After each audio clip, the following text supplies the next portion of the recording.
नमस्कार दोस्तों, स्वागत है आपका मेरे चैनल में।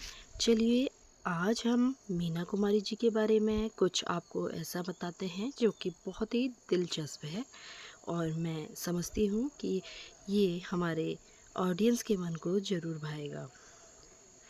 मीना कुमारी के कमरे से मिली एक आखिरी डायरी, एक ऐसी डायरी, एक ऐसा राज जो किसी ने नहीं सुना और ना किसी को पता था। 31 मार्च 1972 को मुंबई की सुबह अभी पूरी तरह जागी भी नहीं थी, लेकिन एक खबर पूरे देश को हिला दिया था। मीना कुमारी अब इस दुनिया में नहीं थी। लोग रो रहे थे, अखबारों से दफ्तरों में अफरा तफरी थी, फिल्मी दुनिया सदमे में थी। लेकिन उसी दिन उनके कमरे में एक ऐसी चीज़ मिली जिसके बारे में बहुत कम लोगों को पता था। एक पुरानी डायरी जिसके पहले पन्ने में सिर्फ एक लाइन लिखी थी, अगर ये डायरी कभी किसी को मिले तो आखिरी पन्ना सबसे अंत में पढ़ना। अब सवाल था कि आखिरी पन्ने में ऐसा क्या लिखा था। कमरे में मौजूद लोगों ने डायरी खोली। पहले पन्ने पर शायरी थी, कुछ अधूरे ख्वाब थे, कुछ ऐसे दर्द जो शायद दुनिया कभी समझ ही नहीं पाए।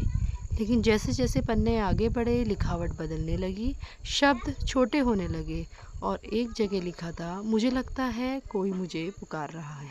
कौन, क्यों और कब से? डायरी में इसका कोई जवाब नहीं था। फिर एक और पन्ना आया, तारीख नहीं थी, बस एक अजीब वाक्य लिखा था, जिस दिन लोग मुझे सबसे ज़्यादा याद करेंगे उस दिन मैं सबसे ज़्यादा अकेली हो जाऊंगी। डायरी पढ़ने वाले लोग एक दूसरे को देखने लगे। क्या यह सिर्फ एक शायरी थी या कोई इशारा?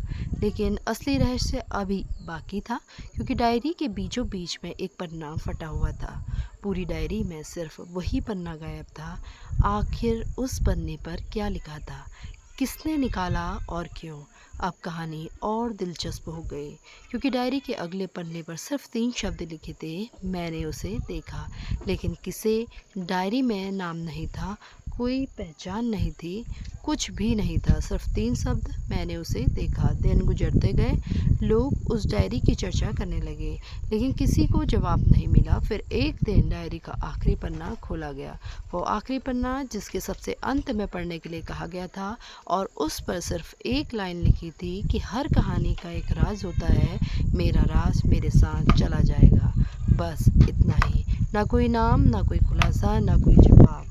आज भी अगर आप उन कहानी को सुने तो सबसे बड़ा सवाल वही रह जाता है, आखिर वह गायब पन्ना किसने निकाला था और उस पन्ने पे लिखा क्या था। क्योंकि कभी कभी सबसे बड़े रहस्य वो नहीं होते जिनका जवाब मिल जाए, सबसे बड़े रहस्य वो होते हैं जिनका जवाब कभी नहीं मिलता।